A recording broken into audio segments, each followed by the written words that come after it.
Thursday night marks the return of NBA hoops, with teams entering the home stretch of their season. A few are fighting for their playoff lives, while others will try to avoid a late-season collapse. And for a handful of others, just playing basketball again figures to be a good thing, if only to shift the conversation from off-court turmoil that could bubble over.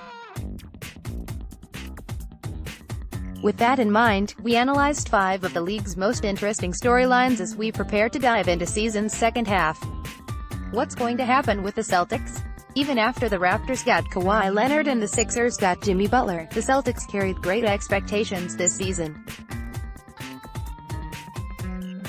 As a club that made it to Game 7 of the conference finals without Kyrie Irving and Gordon Hayward, getting back at least to that stage with both of them healthy seemed like almost a given. Fast forward to now, though, and it's clear that there's no guarantee they'll get that far. The Bucks have joined the league's elite. The Sixers have gone all in. And the Raptors are solid on both ends. Complicating matters, too, is the fact that Irving, a free agent to be, is no longer willing to commit long-term to the idea of being a Celtic, a situation that has reporters and fans alike parsing his every word in interviews. Irving's exit would make it more difficult for the team to entice star big man Anthony Davis into staying in Boston for the long haul if the Celtics rolled the dice and traded for him. No, Jaylen Brown hasn't been as impressive as he was in his second year. And Al Horford, a defensive stalwart in years past, hasn't been as consistently good on that end this season. Still, Hayward, whose mental blocks this season had left him struggling to look like himself, has shown positive signs as of late. And more importantly, the Celtics, for all their early season struggles, remain in the top 10 in both offense and defense, which generally signifies a true contender. Whether they can make good on that level of promise is key because of how drastically their roster could change this summer, for better or worse. Can the Bulls' rebuild be a blueprint for a team like the Hawks? It's been far from a stellar season for the Bulls, who fired their coach early on, then saw players take issue initially with their hard-charging replacement. But the club has shown progress the past couple of weeks since trading for wingman Otto Porter, who looks to be a great fit on both ends with shoot-first players like Zach LaVine and Lauri Markkanen. Some fans didn't like the move, as Porter's hefty contract all but took the Bulls out of the running for a max-level free agent this summer. But there's value in acquiring solid players who can complement your young core. The best evidence of that so far, the Bulls have logged a net rating of 14, meaning they outscore opponents by 14 points per 100 possessions, in the 110 minutes that Porter, LaVine and Markkanen have shared on the court thus far. Not too shabby for a club that's been beaten by 8.5 points per 100 plays on the year to this point.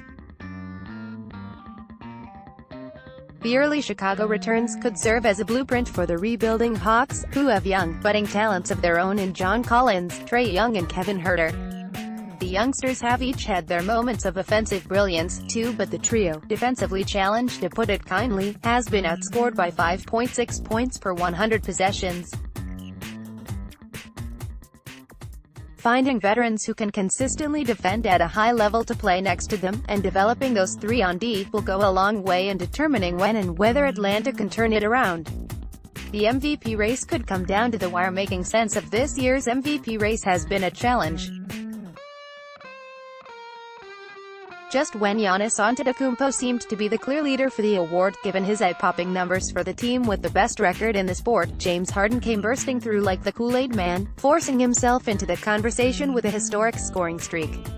There are a couple of other players, like Philadelphia's Joel Embiid III and Oklahoma City's Paul George, whose outstanding play deserves consideration, too. But this will more than likely end up being a two-man race. Harden's offensive domination over the past 2 months has shifted a narrative that was shaping up to be a runaway for Antetokounmpo. Yet it's worth watching whether some level of voter fatigue, Harden won the award last year, whereas Antetokounmpo has never been a frontrunner before, comes into play. And there are those who dislike Harden's ISO-heavy style, even though he's had little choice but to rely on that, given the injuries his team has suffered.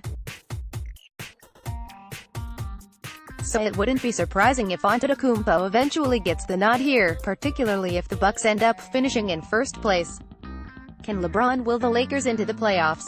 It would be jarring to watch all-time great LeBron James go from making the NBA Finals 8 straight years to not even making the playoffs in his first season out west. But it's more than a mere possibility at this point. 538's projection model currently has the Lakers with just a 26% probability of reaching the postseason. We wouldn't be surprised in the slightest if James can get the Lakers over the playoff line. Aside from his own individual greatness, the Lakers are in the process of wrapping up a difficult stretch in their schedule this month, with 7 of their 9 games as road tilts. Their fortunes figure to improve when the calendar turns to March. The bigger question is whether it's ultimately worth it for James to go into overdrive simply to earn a no.8 seed and a first-round date with the two-time defending champion Warriors. Point 4 is his 5-week injury. 5 earlier in the season illustrated, James isn't getting any younger. And while it's nearly certain that he won't take his foot off the pedal because of where the Lakers are in the standings, there's an argument to be made that his energy would be better spent next season, once LA has another top-flight player to pair with him. Will Denver emerge as the top challenger to Golden State out west? Denver has been near the top of the standings all year, while clubs like the Thunder and the Rockets started slow before getting back on track to contend for home court advantage in the first round. The Nuggets seemingly deserve the benefit of the doubt in this discussion. Aside from having led the conference standings earlier in the season, they still own the West's best record against quality competition, even slightly better than the Warriors' mark against teams .500 or better. Their defense hasn't been as good as it was to start the season, but they still have enough balance in both their first and second units to get the job done. And after Golden State, Denver is basically neck and neck with Oklahoma City in net rating in the West. If anything gives us pause about the Nuggets, it's their lack of playoff experience. It's uncommon for a team that hasn't been in the playoffs to suddenly make a deep run upon getting there, which might explain our model feeling better about a team like Houston, Oklahoma City or even Utah. But the beauty of all this, of course, is that Denver, after being eliminated in the last game of the regular season in 2018, will get a chance to set itself apart over these final 25 games. Check out our latest NBA predictions.